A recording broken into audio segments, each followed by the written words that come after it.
on the exhibition upstairs, which I hope everyone has had an opportunity to see. And if you haven't, it's open until the first week in January, so come back, please. So Esperanza was invited to curate a show as part of our Select series, in which prominent designers, writers, and cultural figures explore and respond to Cooper Hewitt's collection, which comprises over 200,000 objects, so it's a lot to go through.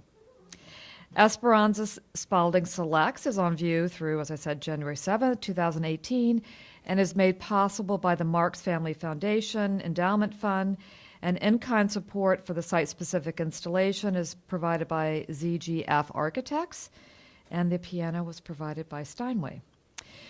So Esperanza Spalding is a genre-bending composer, bassist, and vocalist, and educator. Her music synthesizes elements from jazz, funk, rock, soul, fusion, R&B, and Brazilian musical traditions, and I think other traditions as well. She is a winner of 4 Grammy Awards, has 5 solo albums, and will soon be coming out with a new one, Exposure, which was created in 77 hours, with every second of the process broadcast live for a global audience. And I'm sure this will be the big topic of conversation tonight between Esperanza and Caitlin.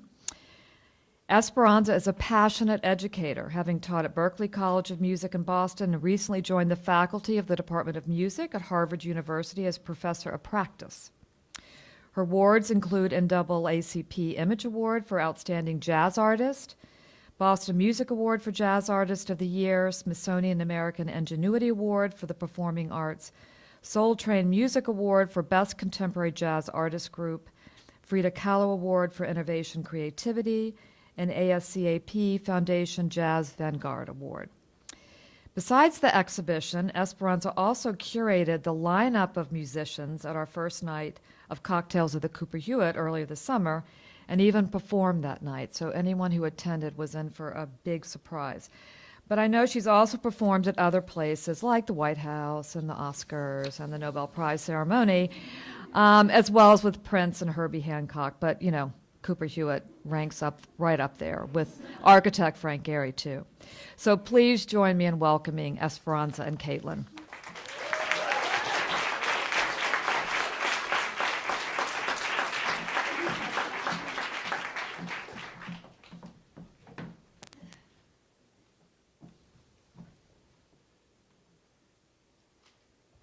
Can everyone hear me? Yeah? Excellent. Thank you all for joining us tonight, and thank you for the people who are joining us via our live stream as well. This is the first time that Esperanza and I have seen each other since the exhibition opened in June. Wow, is that true? Yeah, it is true. But we've talked on the phone a few times. And when we talked last week on the phone, I asked Esperanza what she'd want to talk about tonight, and I assumed all the many things that she'd done in the summer since we had last spoken. But she said actually she'd like to spend some time talking about what we had done in making the exhibition. So we're going to spend a lot of time tonight being able to actually sort of revisit the process behind putting the exhibition together, which I hope most of you had a chance to see before coming down here for the talk. And if not, it is open until January 7th, so please return. So with that, Esperanza, we first talked to set up the exhibition planning in August of 2016. So tell me. That's true. It feels like we lived about 10 years in the process of making this exhibition happen. Yeah. I'm 10 years older. For I'm sure. probably 15 years older. For sure. Yeah, that's true. I remember I was the first time I had a conversation with anyone from the museum, I think it might have been with Matilda. It was with, sorry. Anyways, and that was in July, and I was in Norway recovering from the Emily's D+ Evolution tour. And that's when this whole mess began. And then we cleaned it up, and now it's an exhibition. So tell us a little bit about Emily's D+ Evolution, because some of the people in the audience, I'm sure, have listened to this album and know a lot about the project, and other people may not know anything about it. Yeah, I'm still trying to figure out about the project myself. I tend to throw darts out in the dark and then keep track of the process of getting to them. And that adventure of catching up with what I imagine could happen usually ends up being a project. So Emily's D plus evolution was definitely like that. I had this idea about deconstructing your persona or your personality or even identity, breaking it down to its bare minimum or core elements and reconstructing them, reconstructing them from scratch, sort of free from whatever informing elements of your life led to the iteration you're most familiar with. So Emily is my middle name, so I took away the most familiar aspects of my name, Esperanza and Spalding, and just dealt with that fragment in the middle. So that was partly a D plus evolution of deconstructing the whole, taking out a middle that hadn't been explored yet, and then reconstructing it. And that process, I imagined, is a form of evolution. So deconstruction, breaking down, undoing, untying is actually a process of growth and development or evolution. I'm using the terms free from their biological implications or applications because I can do that because I'm a poet. So you can't say boo. So you had made this album and you were in the midst of this tour, and I remember the first time you and I spoke, you told me the tour was a little different from others that you'd done, that it was a different type of performance. Oh, yeah.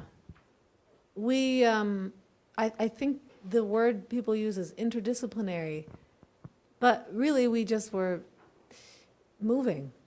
We were just moving and using all the elements that you would be exposed to anyway in a concert, lighting and staging and blocking and placement and set.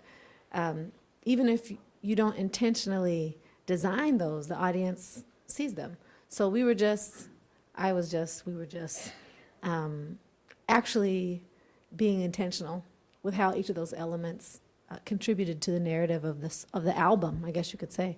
And that stage performance changed constantly. It was in a constant state of flux. So we really lived out the philosophy of D plus evolution throughout the whole life of that project, because it was always getting broken down, in a set from earlier that year would be brought back and have a completely new function and mean something totally different. It was an adventure in D plus evolution, to be sure. So in the midst of that process, you get invited to come to Cooper Hewitt and to curate an exhibition, which you'd never done before. True. Why were you interested in actually creating an exhibition? I don't remember what I was thinking then.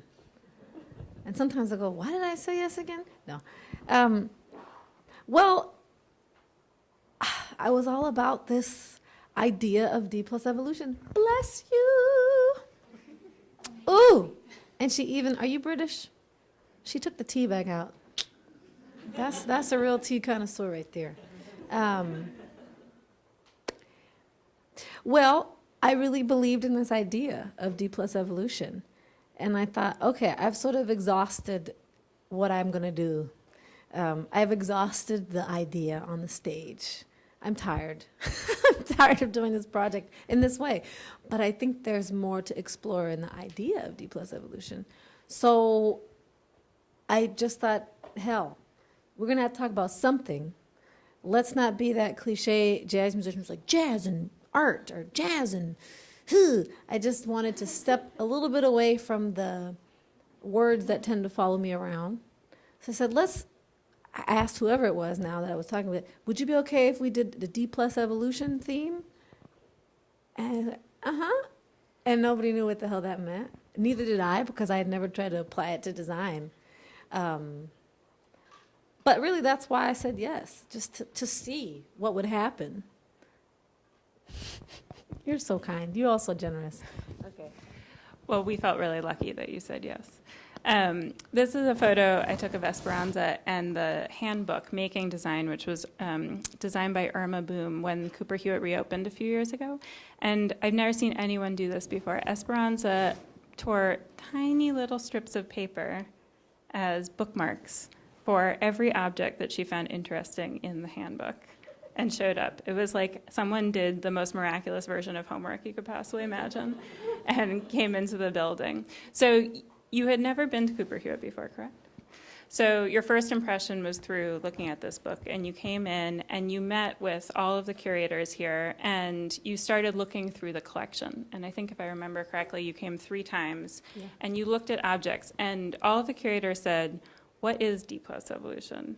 And you sort of tried to tell us, and we said, okay, we know exactly what it is. We're going to pull out all of these objects, and we know exactly what's happening. And you looked at half of the objects, and you were like, no.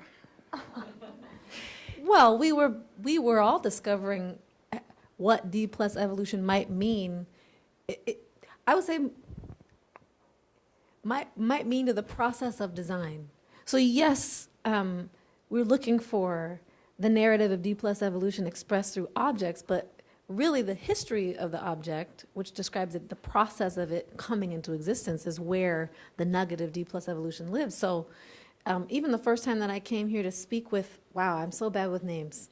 I don't remember who. Damn, but, God, and she's such a lovely woman. Damn it. Are you sure about the jazz exhibition? Oh, Sarah. Ah, I should have known that. So she was describing her philosophy of what the jazz age meant. You know, and that's part of why I was tapped, because I'm a jazz musician that exhibit about jazz age. I get it. And she surprised me when she said, yeah, it's less about the music and more about this era where like the norms in fashion, in sound, in design were being, she didn't use this word, broken apart, but I'm going to use it. She said colorized.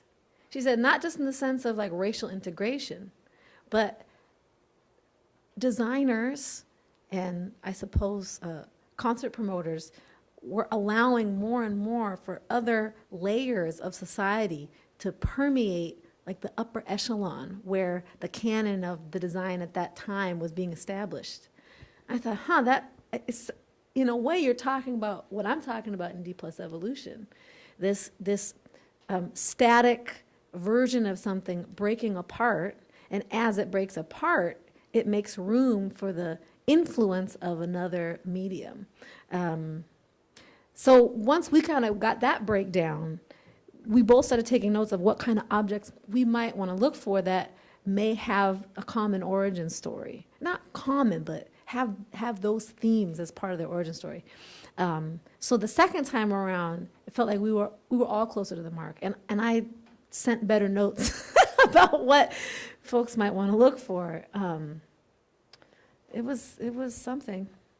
So this was one of the first objects that I remember you and I talking about where you were like, that is D plus evolution. Well, Can you talk about why? yeah. Such a weird story. Stuff people are getting away with, man. Whew. So have you heard of Paul Poiret? Really? God.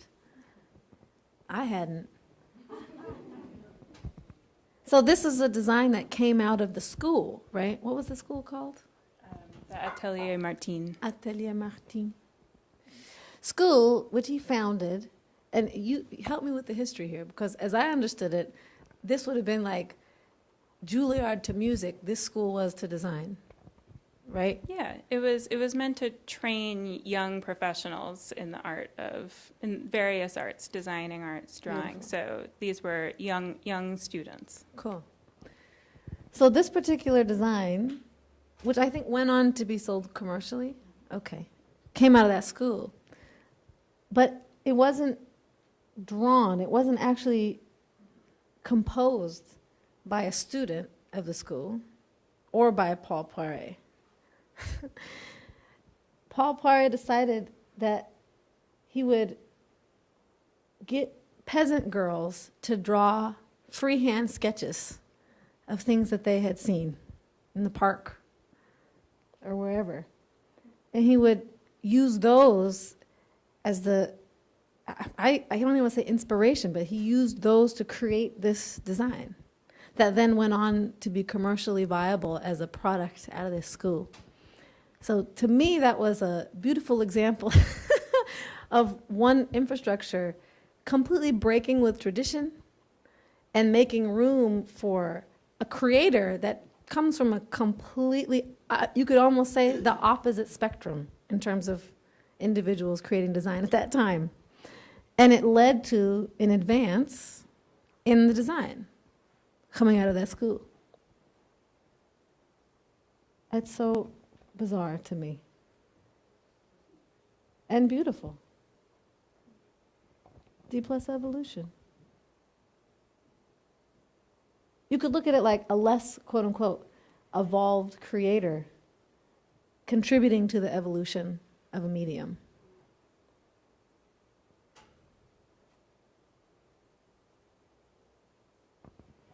So we came up with this list. I think it was something like 80 objects originally of things. After you had done all this reading, you looked online, you came through for 3 visits, and we came up with a checklist of objects.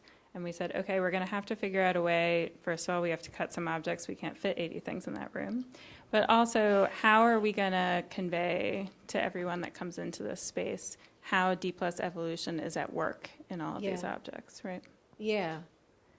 And there seemed to be, well, there were families.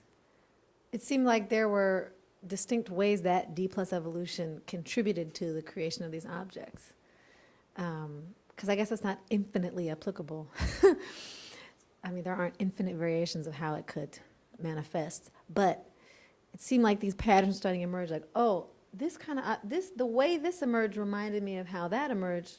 So I created 8 groupings. And in each group, a specific mode, I guess you could call it, of D plus evolution seemed to be operating in all of the objects, at least in their origin story. And I don't remember what they are. Well, that's okay, because we're going to get to them. Okay. Hallelujah. We were sort of simultaneously turning over how are we going to group these objects, which ones are going to be the most important to tell that story. And Esperanza thought, we need something visual to help people understand. That's pretty damn visual. So do you want to tell us a little bit about what your thinking behind the piano parts initially was? Because when I first saw these images, I was scared. Yeah, me too. Me too. Just all that talk, and then you have to be accountable for what you say.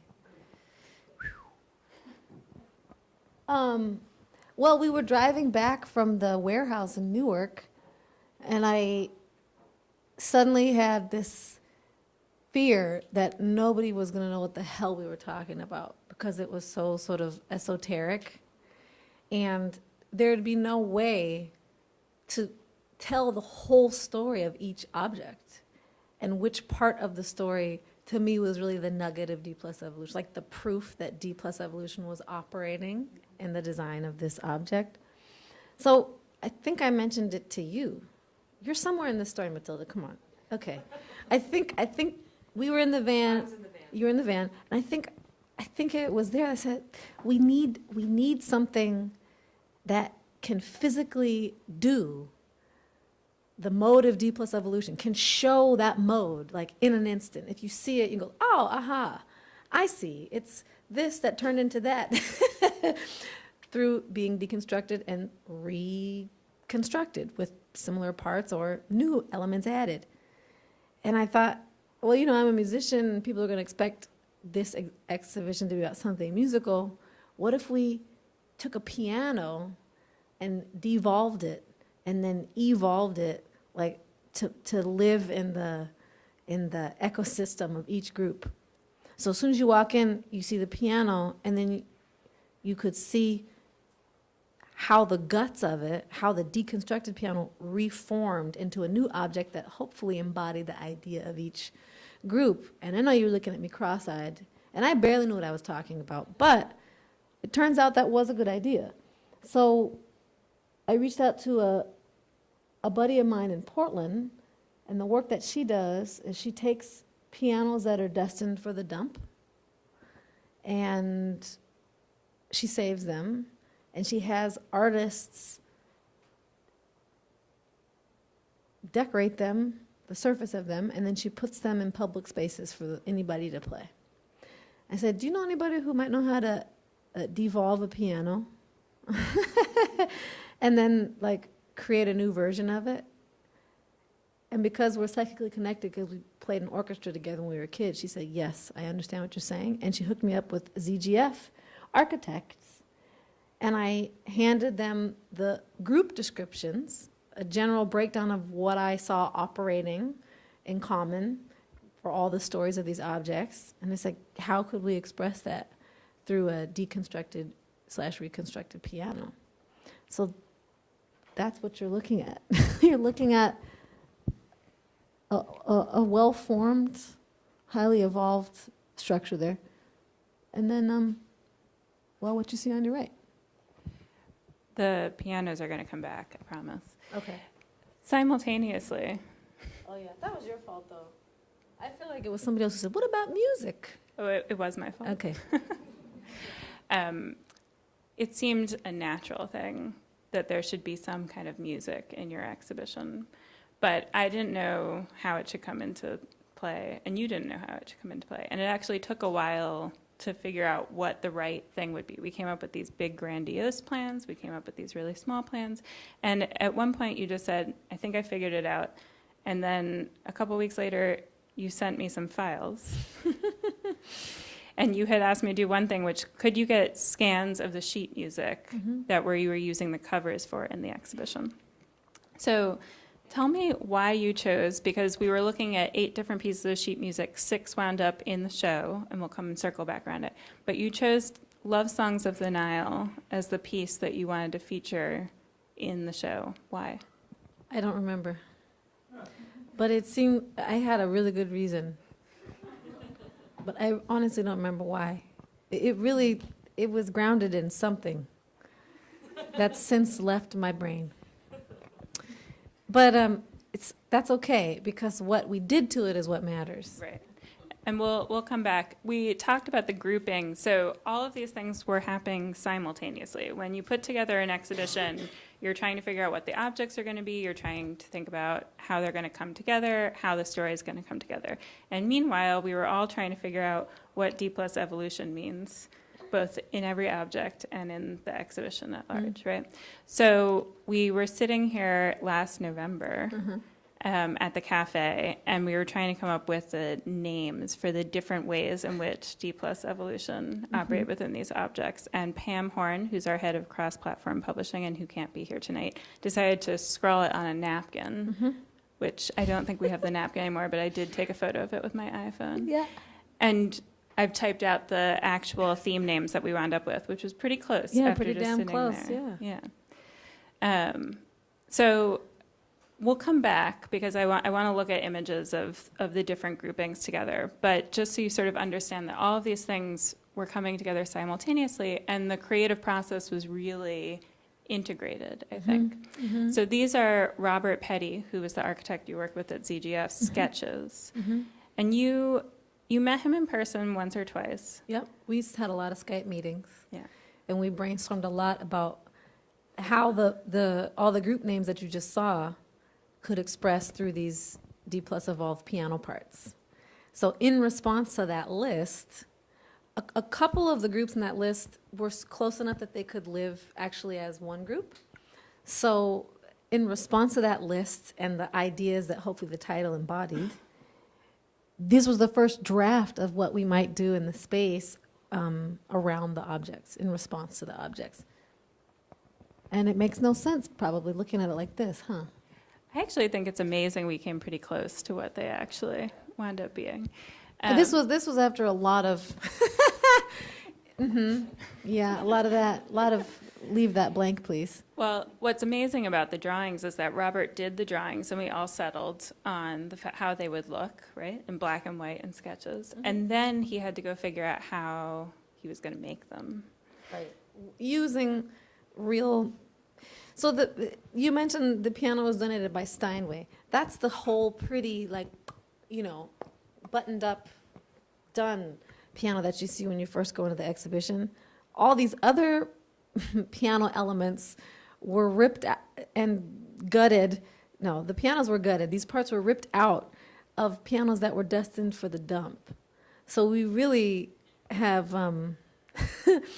taken something that was destined to just fall into oblivion and uselessness and used all the elements, not all, but a lot of elements, and recreated a functional object, which is one of the groups in of itself in the project. But it was so marvelous to see how many ways the idea of D plus evolution could play out through this exhibition as a whole, in the music and of course in these piano parts, and then even in the objects themselves, Caitlin. Even in the objects. Even in the objects. I've included just a couple images from Portland where these pieces were constructed of the piano parts that you'll see. And this is the stripped down pieces from the actual pianos and the shop in which they were constructing them. Can I just, about this one, what's being made right now was the piano piece that wove around the group that had to do with textiles. So our thinking was, we'll take the skins of pianos and we'll make a textile. We'll make a D plus evolved piano textile to weave through and around the portion of the exhibition that is featuring D plus evolution in textiles. And that sounds great. And then they somehow figured out how to do it. It took Robert months to figure out how to make this piece, and then to make it in a way that could ship across the United States, so it actually comes apart and then got reconstructed here. So everyone's going to have to go back up when you come back to visit Cooper Hewitt to relook at this, but we'll look at another image of the final project. Okay. So you don't remember why you chose Love Songs of the Nile? I'll let you know if it comes back to me. Okay. But there were 4 parts to this piece. Do you want to play a little of it for everyone now, or? Sure. Yeah. Sure. I guess I'll describe what the 4 are. So first, we did a very responsible performance just of the sheet music. So Leo Genovese played verbatim what was actually in this score. Should we play a little of that first? Yes.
That conversation started evolving rapidly. Microphone. I should know that by now. You know, and they say, and the conversation just started devolving from there. You know, that phrase. So I've always thought, when my mom used to say that, or I heard somebody say it. Yeah, but it didn't end. It just changed. Yeah, it turned into like a brawl, and maybe somebody's nose was broken, and whatever they set out to discuss was lost completely because the conversation devolved. But it kept growing. Something kept happening. Just because it didn't continue going in the direction we expected it or hoped it to go doesn't mean that it stopped evolving.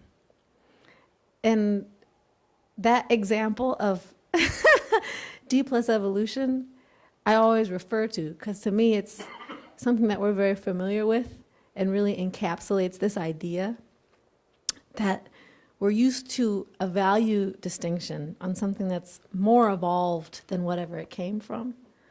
But evolution is a constant phenomenon. It's unfolding in response to what is and what happens. That's the end. I just added an instead of a period. So from that lovely performance that you just heard, what's this next one? Is this the? You want to listen to it first and then talk? There's 4, right? So the second one. What is this next one? Oh yeah, right. This is the jazz one.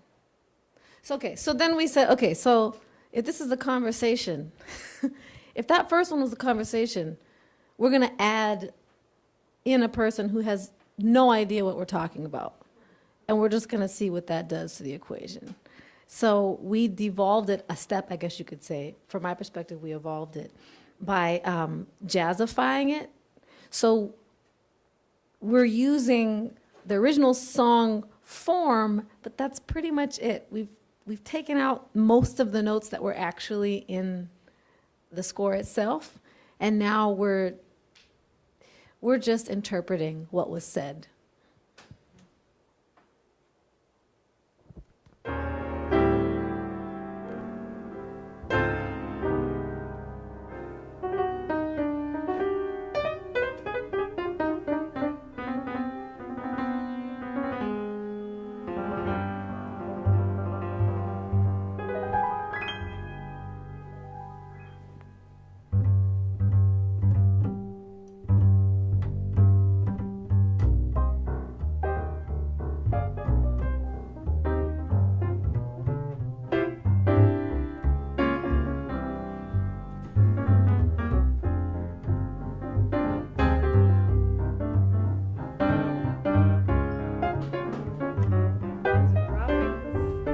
Everything's falling apart.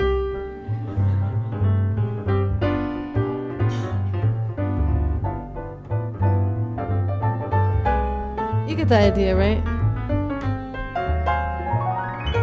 Okay. So then I said, let me deconstruct that a step further. There's going to be no piano and no chords even. We're just going to use like a few pieces of genetic material left over from the original entity and deconstruct it even further.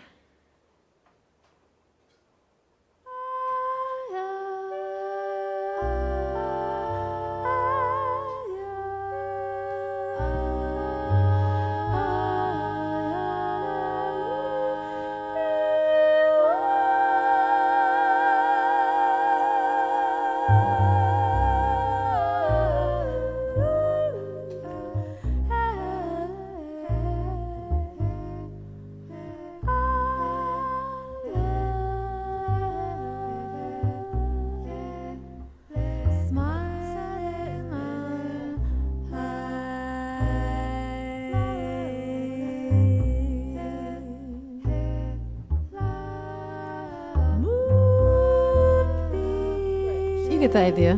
Great. So now we have these 3 performances of the song, or what started as the song.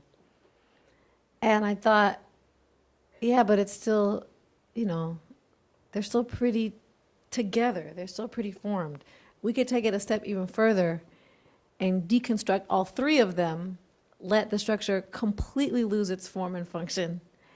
And then I invited Leo Genovese to reconstruct anything he wanted out of all of that raw material, all of that deconstructed material. And I don't remember what this sounds like.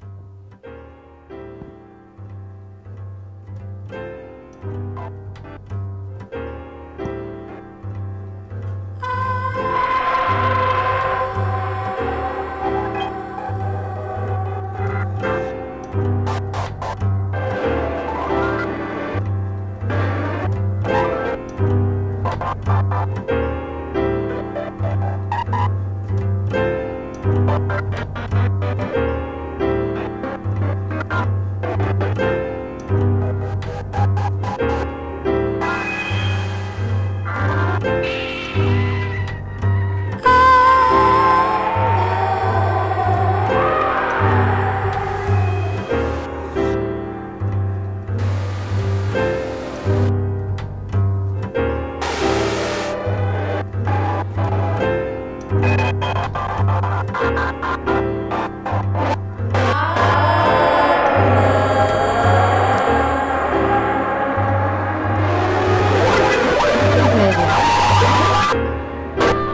right. So every sound, and he obviously used a computer. Every sound in there is a repurposing or a reimagining or a reconstruction of sounds from the first three versions or perversions. It's amazing to me that you haven't heard that in months, because I've been listening to it every day. And it's like, and our guards are listening to it continuously. But I've actually, I love it. And so in the gallery, it plays on a loop for those of you who recognize it, and you can come in and you might experience it in any order, in any moment, right? Because there's not a set time in which you enter the gallery or which it plays. So we had music. We were going to have piano parts, which we'll come back to later. But we still had another thing we wanted to do. Right. Which was to give people a little bit more information about all of the objects and these themes, which seem very important to the exhibition. So we wanted to make a brochure, and you gave pretty much the definition of D+ evolution to our brochure designer and said, run with it. And she took these two images of pieces that are included in Esperanza's exhibition, and she turned them into a brochure. Do you want to show everyone? It's so cool. You got to use your microphone. It's so cool. So Esperanza just knew she didn't want a traditional brochure. So when you go up in the galleries, you pick up your brochure like this. And on one side, it's poster. What you got to explain what that poster is? That poster is the D+ evolved version of these two works. So on the left is a Vlisco textile from 1985, and on the right is... It's a page from God's Trombones, right? Yep. So here's the front. What is this? This is the front and the back cover of the brochure. You can see a little bit of the D+ evolution in process. But the brochure becomes a brochure by transforming the poster itself, or vice versa, depends on how you want to look at it. So I had to put this down. But you can hear me, right? I'm spending my life on voice projection. Okay, so here's the, well, now it's kind of a crinkly poster, but here's a poster. You can turn it into not a poster, and it becomes a brochure. And the brochure can get, I guess you could look at it, deconstructed or D+ evolved into a freaking poster. How cool is that? What is this designer's name again? Yoey. Yoey. You got to give her a round of applause. That's super badass, isn't it? Wow. Yeah, I was really, I can take that back now. So stoked when she came up with this. It's so brilliant. And it was sort of like, it was a cathartic moment because I realized that people weren't understanding what the hell I was talking about. And I wasn't sure half the time if you guys were just being nice. Maybe you still are. Maybe you all are. But when that happened, I thought like, okay, yeah, we're talking about the same thing here. It's working. It was very affirming. It was really interesting for me to think about trying to make every part of the traditional exhibition process reinforce this message through action and intervention, right? So we were doing it through music, we're doing it through the installation process, and we were doing it through the physical part of the brochure too. And almost no one ever seems to fold it in the right direction, but really there isn't a really right direction. The idea is that you get all the information no matter how you engage with it. The groupings that you talk about in the brochure and in the exhibition were really hard one. You worked really hard to think about how to synthesize the concepts that you felt were important for all of us to understand. So I wanted to take a little bit of our time now to go through the exhibition and to look at those themes together so that we can talk about it, because it was really through that process of talking and writing. Yes. Right. And I thought maybe you could talk about that process for you, Sure. what that was like. It was a lot of writing. You guys didn't tell me how much writing was going to be when I signed up for this jam. That's okay. Now I write emails. I'm like, nothing. Where do you want to start? Well, why don't we take a moment to talk about that? Because for writing, you're a musician. You Correct. write lyrics all the time. Yes. You're a poet. But this was a different kind of writing for you, as you described it to me. Yeah. And it was a challenging process, it seemed like. Did it come out was it rewarding in the end? Oh, yeah. Oh, for sure. I mean, I love writing. I just never am forced to do it. And of all the aspects of my job that I have to do every day, writing is just so far down on the list. So I was really grateful, actually, to kind of be forced to translate my ideas into this almost essay format. I'm not used to doing that. And it was really rewarding. And I feel like it helped me find the voice of this exhibition, actually, to just have all the ideas laid out in these little paragraphs and be able to cross-reference and be like, oh, no, that's not actually, this one is not quite solid, like, let's let that go. Oh, these two groups that are far away from each other seem to be speaking about the same idea from different directions. Let's, group those together. In the process of writing, we discovered that one object was in the wrong group. It actually had an origin story that spoke more to whatever, sacred secular or whatever. It was really a wonderful experience to get into the idea itself and kind of find out what was in there. So much of what I do leaves ample room for interpretation. This one was so explicit, or the demands were, I felt the demand was to be as explicit as possible, at least for our internal understanding of what it was. Because of course you're not going to see all the writing in the exhibition that actually moved between us on the back side of it. And then just editing, these guys know their English language, I tell you what. And, I wasn't going to make it sound academic. I wanted it to sound like I said these things, so you know that I really said these things and meant these things. So just the process of, sending in an essay and being like, this is it. Checked with my mom, she's an editor, and then being like, we don't understand what you're talking about. And then I had to go write it again and be like, here it is, and I'd be like, we don't understand. And then we'd argue it, and then she'd be like, okay, I do understand. And then I'd win. Like a third of that first draft could stay the original, and then she'd send it back and I have to rewrite the other 2/3. So it was really intense. I'm not used to that. And it was kind of infuriating at times because I just wanted to be done. But at the end, profoundly rewarding. I'm really proud of this, and it's what I wanted to say. So, thanks for your patience. Well, we're just going to say thank you. But one of the things that I found was that once we really got into it about the specific objects, that's where the writing started coming more freely. Totally. Right? Because you were working out the concepts. So, and I have to give it up to you, because on some stuff, some of the groups, I thought were dealing with sensitive subject material. And can I say this out loud? Okay. Caitlin was like, no, I'll call it out. She's like, no, you got to call it out. Because there are objects in our I'm paraphrasing now. There are objects in our collection that in this day and age, you have to explain why you're showing it. Because they're from a time that was, I'll say,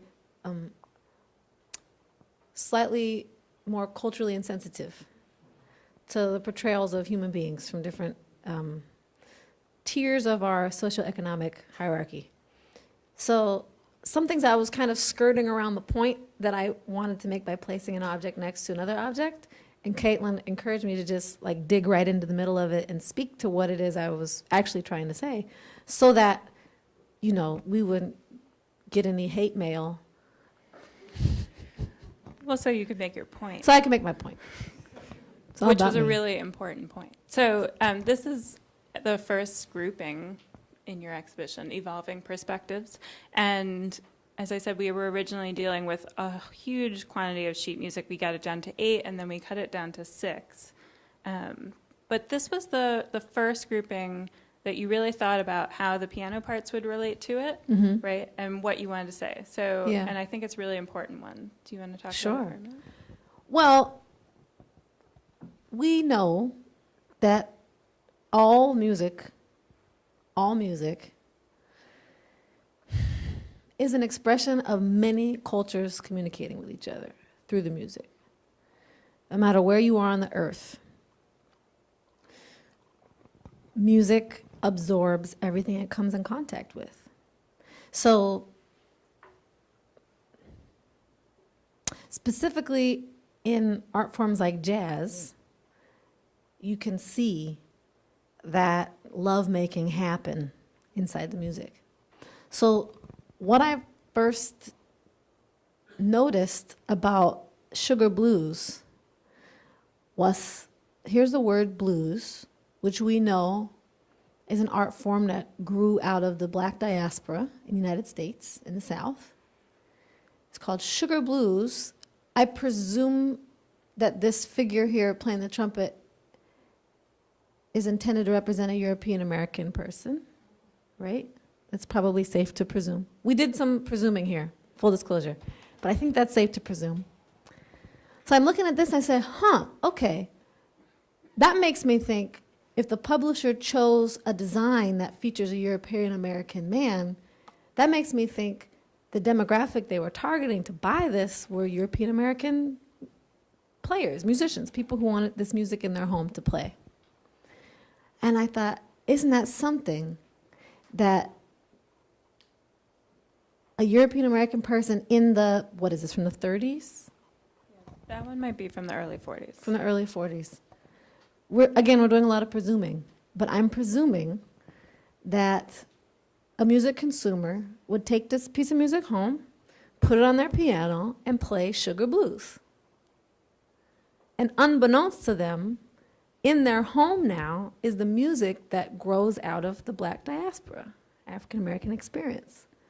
So whether they're conscious of it or not, intercultural dialogue is happening there. It's happening inside the music. A person who may not identify with or want to interface with the black diaspora at large is welcoming the sound from that cultural experience into their home, into their hands even. And what I thought of in terms of how the piano element could express that idea, which plays out in one way or another in each of these covers.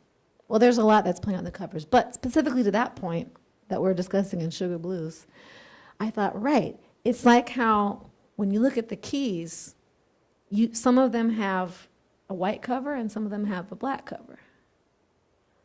So you pick which note, you pick which key you want to play based on the distinction in front of you. Someone's made a call. C is going to be white and C sharp is going to be black. But ultimately, once you get inside of the piano, they all look exactly the same. I mean, it just is a function of the piano. You just can't tell unless you know which string is which. And I thought that's a good way with the piano pieces to explore the idea of evolving perspectives, because there is an evolution over the course of these covers. We start with a very, as you can see, disparaging representation of a caricature, the Sambo caricature, we can presume is intended to represent an African American person. And we can also presume that this piece of sheet music, the design was chosen to sell it to European American consumers. We're presuming. All the way down inside, the music is what it is. The music's already integrated. A lot of cultural appropriation happening and exploitation, but integration is happening. And by the time we get to Solitude on the other end, the composer of this jazz composition is portrayed in his own right with a very respectful, beautiful portrait. And the musicians surrounding him are ethnically neutral. You can't tell what they are. So the portrayal of the music, all of these pieces in some way or another are intercultural, even by way of just blatant appropriation. But by the time we get here, the publisher chose a portrait that embraces the idea that this is everybody's music. And I love that. And I bet you guys are hard-pressed to find an excuse to show some of these covers because they're so really indicative of a period of great cultural insensitivity. And in a way, it's like the music is the innocent vehicle inside that I think contributes to the possibility of embracing other people's cultures and voices and honoring them. And again, that's a lot of presuming and a lot of explaining on one little group. But as an example, this was, like Caitlin said, the first aha group, the first moment of, aha, I see how we can deconstruct and reconstruct the piano elements to help tell the story of D+ evolution as presented through these designs. So they really need to work together to tell that story.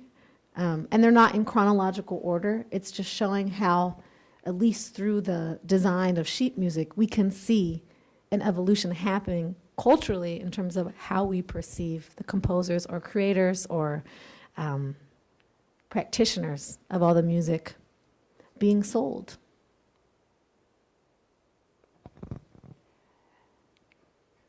I think we can move forward a little because I want to make sure there's time for questions. I know a lot of people have questions.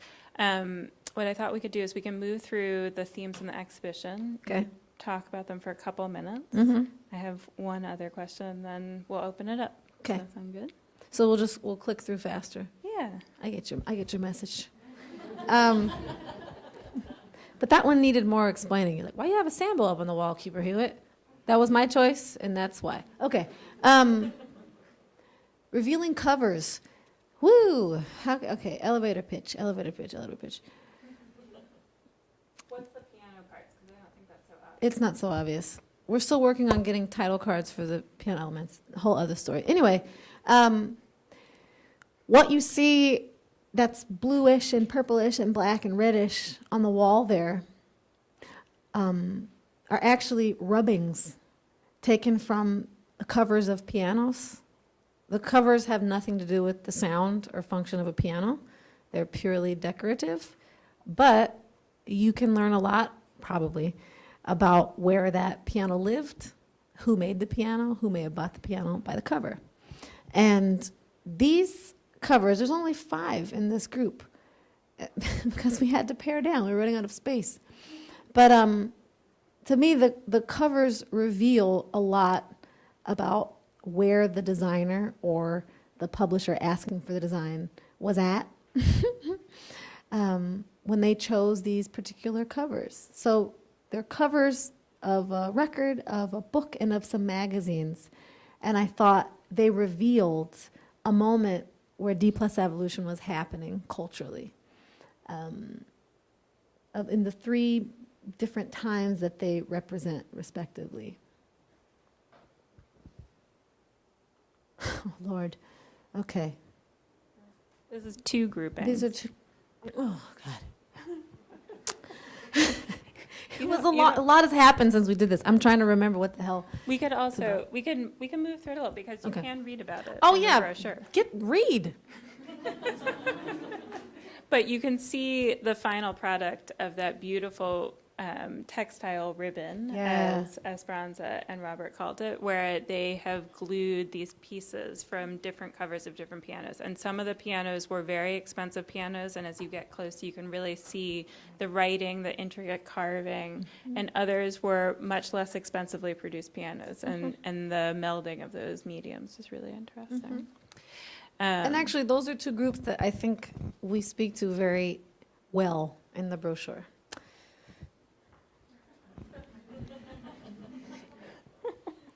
Functional decorative. I think that's pretty easy to describe. This group, is that the one on the left, right? Okay. So first, let's start with the piano pieces. This beautiful sweeping flurry of, what is that, you might ask, is, I guess you could say, a non-functional design. It's not really meant for anything, it's decorative. Beauty is functional, but anyways, it's decorative. And it was created, that design was created using all of the inner mechanisms of a piano. So the pieces that you would never, ever, ever see, all of which have a beautiful and distinct design of their own. So there are hammers and pins and levers and things that I don't even understand what they are. Felt, wood, I don't actually know what most of these things do in the piano, but you've never seen them before, and neither have I, because they're so deeply embedded into the guts of the thing. But when we were busting open these pianos, we discovered, oh my God, look at the craftsmanship that went into each of these little tiny components. So, and it seemed to speak well, or to accompany well, this idea in the object group, which has to do with quote unquote functional objects informing decorative design and vice versa. And if we could look closer, you see that. A really nice example is, I don't remember which country they're from, but someone took discarded bottle caps and made earrings. Those earrings became really popular. So designers in the same country started actually taking little pieces of wood and carving them to look like discarded bottle caps. And those became jewelry. Again, so something that started very functional became decorative and then informed a decorative design. And also in, what's here, the katagami prints. So you see there's a poster and then something that kind of looks like the poster underneath it. What's underneath it is what would have been a discarded pattern used to make prints on kimonos. So after the ink or whatever did you use on silk fabric was rolled on, I obviously don't know how kimonos are made, that's fine. These would eventually be thrown away.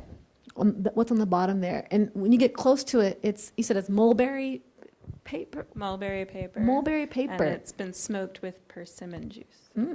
Sounds tasty. And it's so intricately carved. It's really phenomenal. And the paper itself is held together by these microscopic, almost silk threads. So this would be the what would you call it? The stencil. Thank you. The stencil used to make these beautiful designs on the kimono fabric. So these would be thrown away. The designer, whose name is... For Katagami? Yeah. No, the designer of the poster. Dagobert Pesha. You guys know what that means. Got his hands on some of these discarded stencils and thought they were so beautiful. And obviously used them as inspiration for a poster design. So that would be an example of obviously functional design informing decorative design.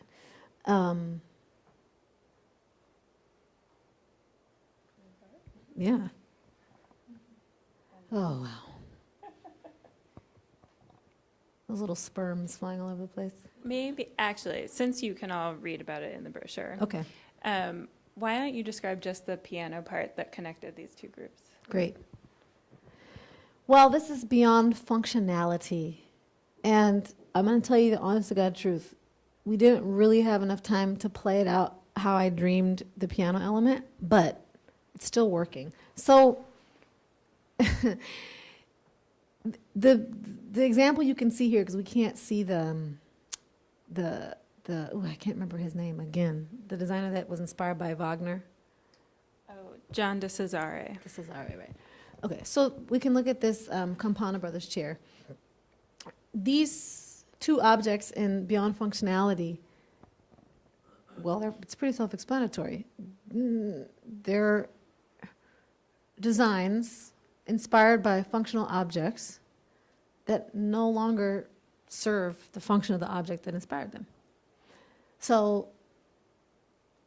we thought, let's take a keyboard and place it in the position that you would normally be able to engage with it and interface with it, and we'll just let it evolve. We'll just let it lose its functional format and organization and become a new decorative version of piano keys and strings living beside each other.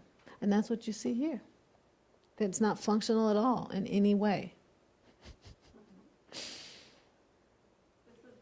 The last grouping in the show. Uh-huh. And when you enter the exhibition, you're confronted with this beautiful Steinway piano. And depending on how you move through the space, you might end with this case behind the piano. So, can you imagine or figure out where the piano parts are in this, other than the obvious whole piano? Does anyone want to raise their hand and guess? The case exterior? Yeah. Yep. Yep. But now, here's the where, though. It's not the white part. It's the pattern inside. And that beautiful pattern itself was designed in response to the ornamentation in the gallery. Oh, that's what I was going to say. I thought I had another word. The ornamentation in the gallery. So if you look at this in the gallery, you'll see how this is, it was inspired by the shapes in the ornamentation. But what that design, what that beautiful, whatever you call it, flurry gesture is made out of is pulverized piano parts. Keys, exterior wood, metal, strings, the ebony, the ivy. It's not ivy, it's ivory. That's another song. Anyway, any and every piece of the piano was ground down, and they actually made a type of, not putty, but something like putty out of it to create that design in the display case. And that idea of completely deconstructing, completely devolving a piano and moving it along into its evolution as ornamentation on a display case, that idea was inspired by a purse, which to me is the star of this whole exhibition and absolutely the star of this group, which is a little purse. It's the object closest to us. Oh, there on the left, on the upper left. So I feel like the story of this purse, let me rephrase that. We landed on that approach to this piano element in response to the history of this purse. So, in Holland, people used to use something called wall paneling in their house. So there would be these hard shellacked panels with beautiful patterns, maybe flowers or a country scene or whatever. And like things tend to do, they would eventually wear out and be discarded. So some clever fellow decided to make shipping boxes out of those discarded wall panels, because I presume they were sturdy and pretty. So those shipping boxes made their way to Japan. Somebody in Japan thought, well, now these boxes will just be thrown away. Let me save this material that they're made out of. And made this purse out of the discarded paneling from the box. So the wall panels, whoo, did they ever get D plus evolved? And made their way, they have evolved into this beautiful little purse here that we can't really see. And the other objects in this case share a similar history in one way or another.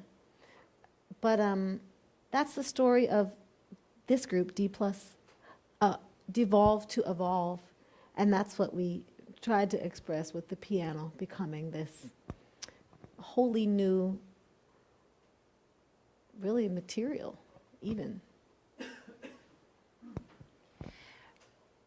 I have so many more questions, but I want to make sure everyone else gets to ask theirs first. So with that, Susanna in the pink jacket has a microphone. So if you have a question, please raise your hand and we'll get the microphone to you. And again, because it's being live streamed and people are joining us not in the room, please just wait until the microphone is here. Does anyone have a question? Oh, good, then I get to ask more of mine. Oh, good. With the objects you've chosen, why is origin story so important? The origin story of the object. Yeah. Well, that's how I decided if they spoke to D plus evolution or not. You got to know how the design came to be. The process of the design for most of these objects is really where the D plus evolution lives in the object. For instance, like that purse. Just looking at it, you would never know that it was made out of what used to be wall panels. So the origin stories for most of these objects was everything. That's where their D plus evolution took place. Another Well, question? let me rephrase that. It's really the process of D plus evolution informing the design itself of the object.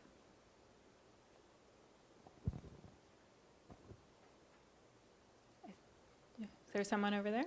Nope. Raise your hand high. Okay. Ooh. Hi. Well, I think a lot of people in the room also recently watched Exposure, your 77-hour tear through creativity. And Wow. What? Oh, my. how does the D plus evolution, did it lead into that? Or are there any shared elements, or even just talking about exposure by itself, you know? It was so cool. Thank you. Thanks, Cousin Rick. I'm just kidding. I don't know him.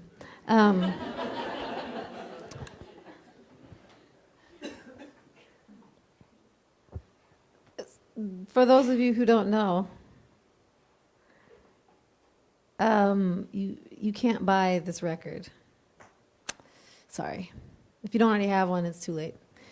We only sold a few copies before we made it, and then we made it. And what we made was, I don't even know what the hell it was, honestly. I was kind of not myself. I was barely there consciously. But we went into a studio with absolutely nothing, just blank.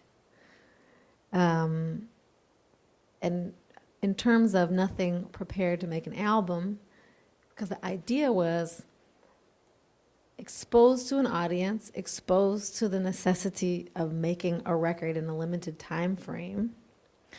All the musical elements that we have spent our lifetimes cramming into our system would make magical creation babies if we just put ourselves in the right environment. So we went into a studio and we gave ourselves 77 hours and we live streamed the whole thing. And an album happened. And that's what it was. It was called Exposure. And I want to try to answer the part of your question about, is it related to D plus evolution? I don't know. I don't know if it is. Maybe in the sense of all of us being willing to fail miserably, which for performance is a mode of, letting yourself, I don't know, just fall apart. We could have not made it. So maybe something about letting the facade of perfection or capability or ability or control fall away and going in completely unformed and little by little out of nothing. I mean, other than like our collective 100 years or something of musical training, developing something. Maybe there is a theme of D plus evolution, but I haven't thought about it until right now. This is a little rough. Can I add to that for a second? Oh, sure. Okay, so where I saw a lot of the evolution happening or things changing was in where the people who were actually coming into the live feed to watch it. So there was a lot of musicians, a lot of singers, a lot of creatives that were coming to see what you were doing, and then they created this group Team 77, where we're still communicating with each other and sharing ideas now, that probably if you hadn't shared your vulnerability, we probably wouldn't have decided to share our own vulnerability. So you did actually change, it did actually evolve into something different. Cool, y'all. Hey, I'll take it. I'll take that. So I think we have time for one more question. Hey there.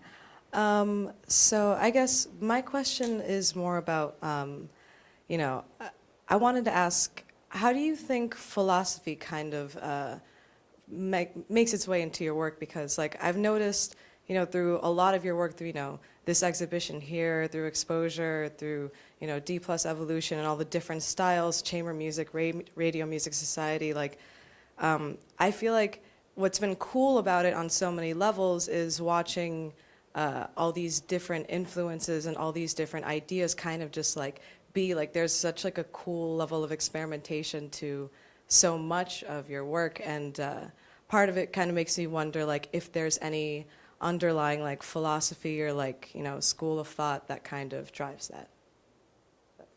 That's cool.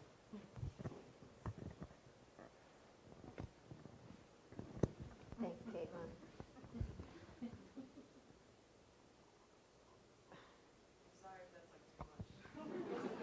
Oh, no.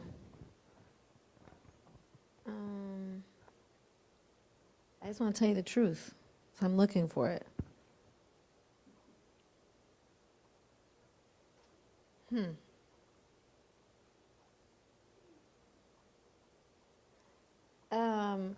The answer is yes, but I don't know what it is. Yes, there's surely a philosophy and many philosophies influencing and informing all the work, but I'm not aware of them until they speak back out of the work, Because I wouldn't call a hypothesis a philosophy. And most of these projects grow out of a hypothesis.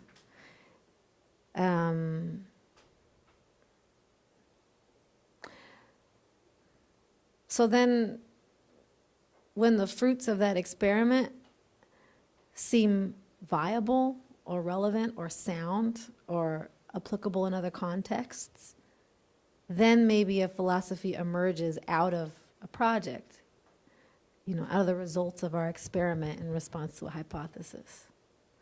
I can say that the last two projects have developed under the influence of Wayne Shorter, and he is a very philosophical creator, and a few of his key phrases play through my head almost constantly, every day. And I know that his philosophy has influenced my work. What are those phrases? Oh, I knew you were going to say that. Well, here's a couple. Yeah, a couple. That's two, right? Yeah, two. Am I holding up two fingers?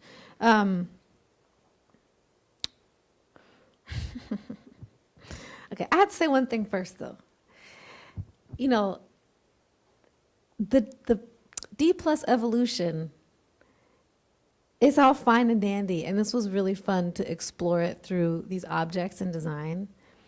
The reason that I am so excited about D+ evolution as a potential process is because it means to me that anytime we're faced with what appears to be a profoundly devolved situation or material or circumstance or person, it means that in its devolved state is the potential to evolve it into something new and something that wasn't possible until it actually started to deconstruct.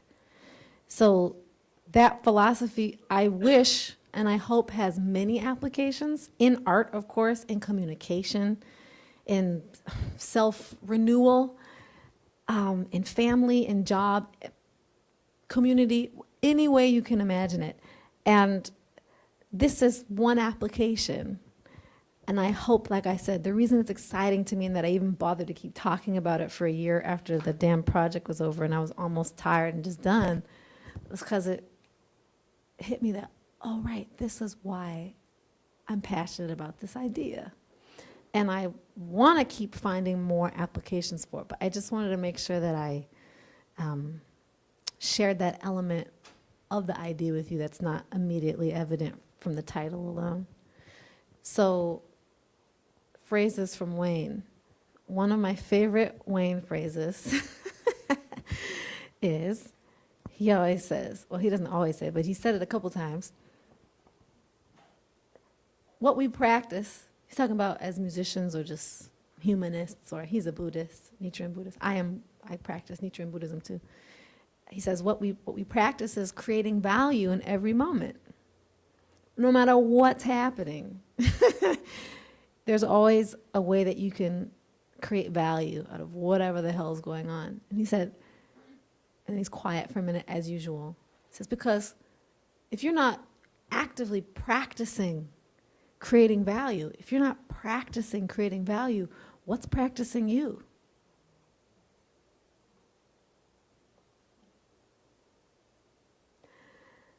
If these weren't government microphones, I'd drop it. I don't want to get incarcerated. It could happen now. So anyway, another great one is, well, when he was asked, what's the definition of jazz, Mr. Shorter, with your 80-something years, you feel like an authorized representative of the craft. What's the definition of jazz? And he said, jazz means I dare you. And I really take that idea to heart.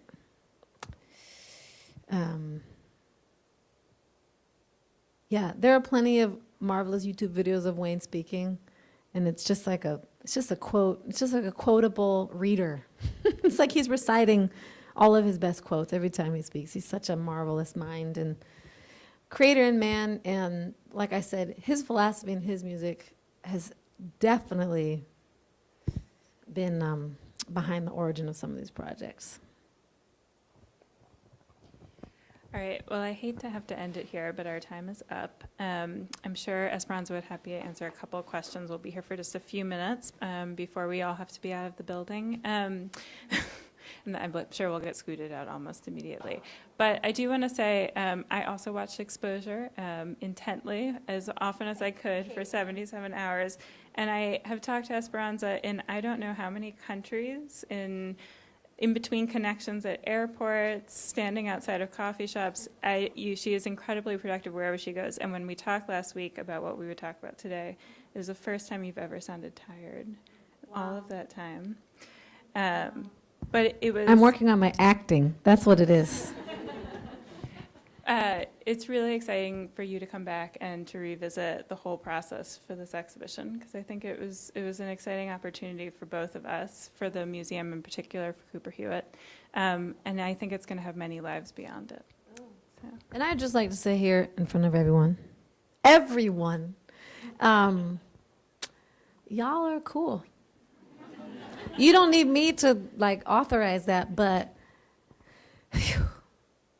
you've been so patient. And, artists, we can't speak coherently. You know that, right? That's why we make art. We don't know what the hell we're talking about. When we talk, when we do it, we know what it is. But if you ask, what did you just do? You'd be like...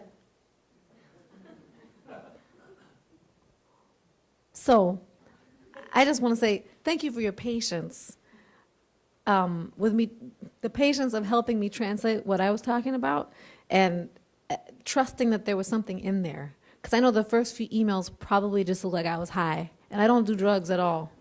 I rarely even drink alcohol. Just saying.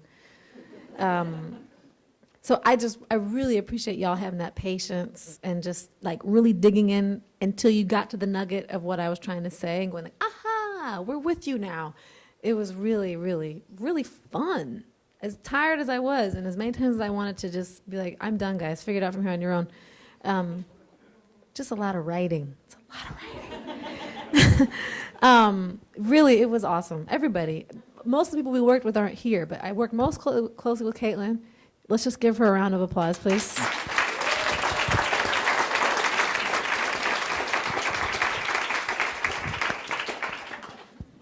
And you were there too, Matilda. You know, yeah, you were there. Give Matilda a round of applause, too. And Pam was all up in the cut with the writing, and we already talked about the designer. But everybody else, you know, it's not easy to work with. What I'm trying to say is it's not easy to work with somebody who doesn't come from the art curation world or art history world, because we speak very different languages. And you were down for the translation process. And I think it was really amazing. I think we were both really stretched and leaned in further into the other person's mind. It was awesome. That's what it's about, man. And I'm never going to do it again.